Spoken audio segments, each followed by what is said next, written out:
Good morning and नमस्कार दोस्तों, स्वागत है आप सभी का आपके अपने YouTube channel GK search engine पर। तो दोस्तों आज है 6 जून और 6 जून से रिलेटेड राजस्थान करंट अफेयर्स के जितने भी इम्पोर्टेंट क्वेश्चन हैं उन सभी को हम इस वीडियो में डिस्कस करने वाले हैं। तो पूरा वीडियो बहुत ध्यान से देखना और वीडियो के एंड में मैं आपसे एक क्वेश्चन भी पूछूंगा जिसका आंसर आप सभी को कमेंट बॉक्स में देना है। कल के वीडियो में मैंने आपसे एक क्वेश्चन पूछा था जो था हाल ही में सांगरी के बाद राजस्थान में किस जिले की प्रसिद्ध पान मेथी को जीआई टैग मिला है। तो नागौर की प्रसिद्ध कसूरी मेथी पान मेथी को जीआई टैग मिला है। बी ऑप्शन यहाँ पर बिल्कुल सही था। जिन दोस्तों ने बी ऑप्शन कमेंट बॉक्स में सही जवाब दिया था उनको हार्दिक शुभकामनाएं। तो राजस्थान की कसूरी मेथी के नाम से प्रसिद्ध नागौरी पान मेथी को जीआई टैग मिला है। सांगरी के बाद नागौरी पान मेथी को भी मिल चुका है जीआई टैग। इस प्रकार भारत सरकार के वाणिज्य एवं उद्योग मंत्रालय द्वारा अब तक 18 कृषि उत्पाद सहित तकरीबन 23 राजस्थानी वस्तुओं को भौगोलिक संकेतकों की लिस्ट यानी जीआई टैग में शामिल किया जा चुका है। तो चलिए शुरू करते हैं आज के राजस्थान करंट अफेयर्स। पहला क्वेश्चन है, राजस्थान में किसे अंतर्राष्ट्रीय स्तर पर प्रतिष्ठित रामसर साइट के रूप में मान्यता मिली है। यहाँ दोस्तों राजस्थान में दो स्थानों को रामसर साइट में चुना गया है, खींचन गांव और मेनार गांव। मेनार उदयपुर में और खींचन है वो फलोदी में है, यानी कि सी ऑप्शन यहाँ पर बिल्कुल सही। उपरोक्त दोनों ये दोनों ही पक्षियों के लिए प्रसिद्ध है, तो इन दोनों को रामसर साइट में शामिल किया गया है। आइए जानते हैं इम्पोर्टेंट फैक्ट्स। तो विश्व पर्यावरण दिवस के अवसर पर राजस्थान में उदयपुर जिले के मेनार गांव और फलोदी जिले में स्थित खींचन गांव को अंतर्राष्ट्रीय स्तर पर प्रतिष्ठित रामसर साइट के रूप में मान्यता मिली है। ये घोषणा की अगर बात करें तो ये घोषणा हाल ही में हुई है। विश्व पर्यावरण दिवस की पूर्व संध्या पर रामसर साइट की संख्या बढ़कर राजस्थान में 4 हो गई है। मेनार झील जिसे बर्ड विलेज के नाम से जाना जाता है, जबकि खींचन गांव है वो कुर्जा पक्षी के लिए जाना जाता है। इससे पहले भरतपुर का केवलादेव घना पक्षी विहार राष्ट्रीय उद्यान 1981 में और जयपुर की सांबर झील को 1990 में रामसर साइट का दर्जा मिल चुका है। तो इसके साथ राजस्थान में रामसर साइट की संख्या 4 हो गई है। मेनार और खींचर को रामसर साइट की सूची में शामिल करने के बाद भारत में अब तक कुल 91 रामसर साइट हो गई है। नेक्स्ट है, खाद्य सुरक्षा विभाग द्वारा राजस्थान में 2 से 7 जून 2025 तक कौन सा अभियान चलाया जा रहा है। तो राजस्थान में 2 से लेकर 7 जून तक एक अभियान चलाया जा रहा है खाद्य सुरक्षा विभाग की ओर से, स्वच्छ आहार अभियान, यानी कि ए ऑप्शन यहाँ पर बिल्कुल सही है। आइए जानते हैं इम्पोर्टेंट फैक्ट्स।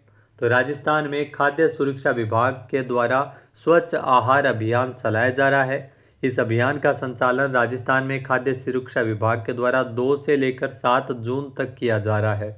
अभियान के अंतर्गत विभिन्न सार्वजनिक स्थल दुकानों में खाद्य सामग्री की स्वच्छता की जांच की जा रही है। अगला क्वेश्चन है, हाल ही में 29वां राज्य स्तरीय भामाशाह सम्मान समारोह 2025 का आयोजन है वो कहाँ किया जाएगा।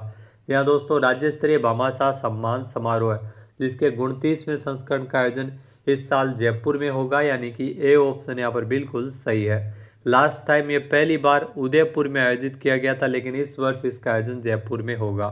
आइए जानते हैं इम्पोर्टेंट फैक्ट्स। तो 29वां राज्य स्तरीय भामाशाह सम्मान समारोह जो कि 28 जून 2025 को जयपुर में आयोजित किया जाएगा। यह समारोह 5 साल बाद फिर से पुराने पैटर्न पर 28 जून को ही आयोजित हो रहा है। 2024 में पहली बार 28वां राज्य स्तरीय भामाशाह सम्मान समारोह का आयोजन जयपुर से बाहर उदयपुर में किया गया था। इसमें विभिन्न दानदाताओं को शिक्षा विभूषण पुरस्कार जिसमें 1 करोड़ से अधिक शिक्षा भूषण पुरस्कार, 30 लाख से 1 करोड़ जिन्होंने दान किया है दाताओं को ये पुरस्कार भामाशाहों को मिलता है। शिक्षा श्री पुरस्कार जिसमें 1 से लेकर 30 लाख रुपए तक के इसमें सम्मान से सम्मानित किया जाएगा। नेक्स्ट है, world shooting para sports world cup 2025 में भरतपुर के पैरा शूटर्स रुद्रांश खंडेलवाल ने SH1 कैटेगरी की 10 मीटर एयर पिस्टल इवेंट में कौन सा मेडल जीता है। यहाँ दोस्तों रुद्रांश खंडेलवाल ही भरतपुर से है, इन्होंने जीता है स्वर्ण पदक, यानी कि बी ऑप्शन यहाँ पर बिल्कुल सही है। आइए जानते हैं इम्पोर्टेंट फैक्ट्स। तो साउथ कोरिया में चल रहे world shooting para sports world cup 2025 में भरतपुर के पूर्व world number 1 para shooter Rudransh Khandelwal, इन्होंने 5 मेडल जीते हैं कुल। तो यहाँ इन्होंने भारत का प्रतिनिधित्व करते हुए रुद्रांश खंडेलवाल ने 1 गोल्ड मेडल, 3 सिल्वर मेडल और 1 ब्रॉन्ज मेडल अपने नाम किया है। SH1 कैटेगरी की 10 मीटर एयर पिस्टल स्पर्धा में रुद्रांश ने गोल्ड मेडल जीता है। टीम इवेंट, स्टैंडर्ड पिस्टल व्यक्तिगत और टीम इवेंट में सिल्वर मेडल जीते हैं। इसके अलावा सुमेधा पाठक के साथ 10 metre air pistol mixed team event में इन्होंने ब्रॉन्ज मेडल जीता है। नेक्स्ट है, पहले चरण में राजस्थान पशुपालन विभाग ने कितने जिला स्तरीय पशु मेलों के आयोजन की योजना बनाई है? तो राजस्थान के 11 जिलों में प्रथम चरण में पशु मेलों का आयोजन किया जाएगा, यानी कि सी ऑप्शन यहाँ पर बिल्कुल सही है। आइए जानते हैं इम्पोर्टेंट फैक्ट्स। तो पशुपालन, गोपालन तथा देवस्थान मंत्री जोराराम कुमावत के मुताबिक प्रति वर्ष प्रदेश में 10 राज्य स्तरीय पशु मेलों का आयोजन किया जाता है, जो कि कला, संस्कृति, पशुपालन और पर्यटन की दृष्टि से मेले महत्वपूर्ण होते हैं। पहले चरण में इस वर्ष पशुपालन विभाग ने 11 जिला स्तरीय मेलों का आयोजन की योजना बनाई है।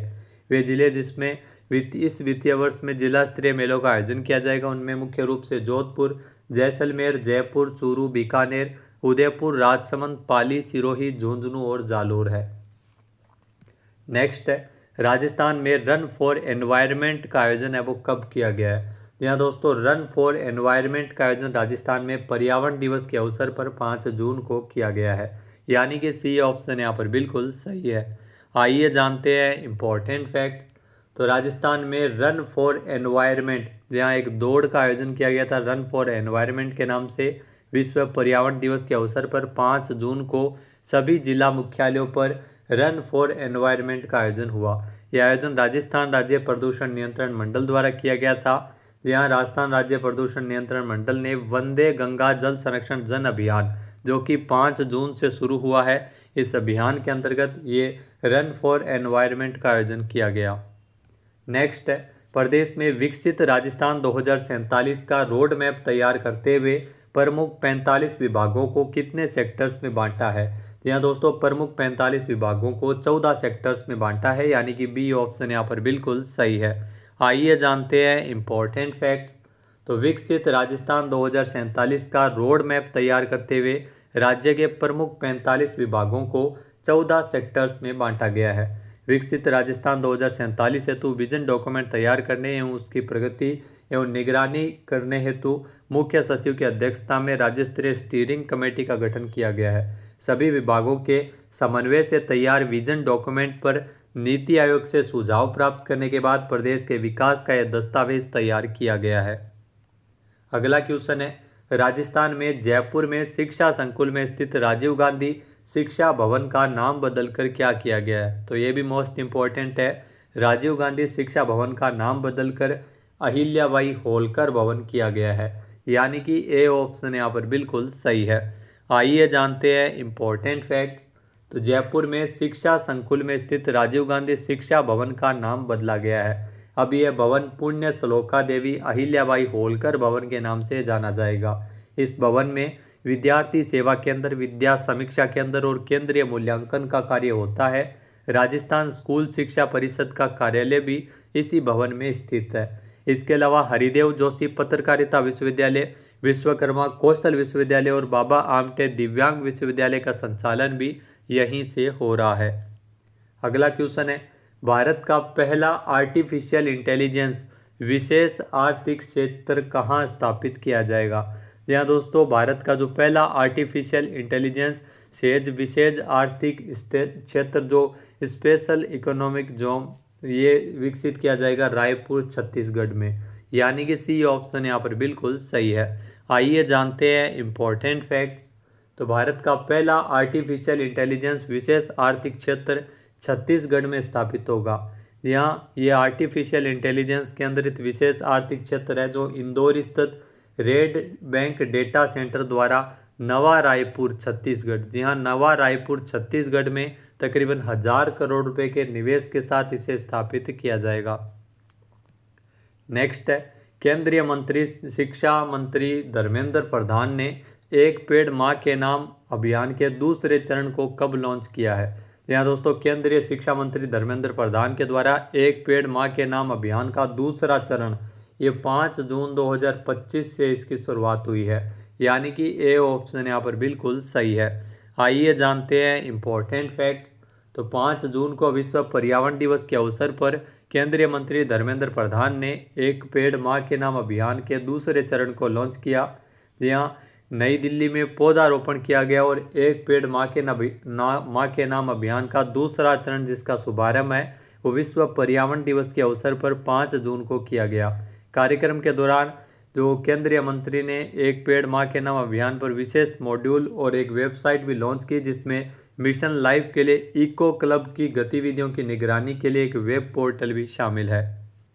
अब बात करते हैं आज के हमारे क्विज के, जिसका आंसर आप सभी को कमेंट बॉक्स में देना है। तो आज का क्विज है, हाल ही में मेड इन राजस्थान ब्रांड के तहत हाईटेक स्नाइपर राइफल और मल्टी बैरल मशीन गन का निर्माण कहाँ शुरू हुआ है। एक बार फिर से सुनिएगा, मेड इन राजस्थान ब्रांड के तहत हाईटेक स्नाइपर राइफल और मल्टी बैरल मशीन गन का निर्माण कहाँ शुरू हुआ है। सही आंसर आपको कमेंट बॉक्स में देना है। और अगर ये वीडियो आपको पसंद आए तो इसे आप लाइक और शेयर करना बिल्कुल ना भूलिएगा। चैनल पर नए जुड़े हो, सब्सक्राइब नहीं किया है तो अभी सब्सक्राइब बटन पर क्लिक करें। इस वीडियो की जो PDF फाइल है वो आप वीडियो के डिस्क्रिप्शन बॉक्स से डाउनलोड कर सकते हैं। क्वेश्चन आंसर आप वोट करके भी कर सकते हैं। जय हिंद, जय भारत, जय राजस्थान।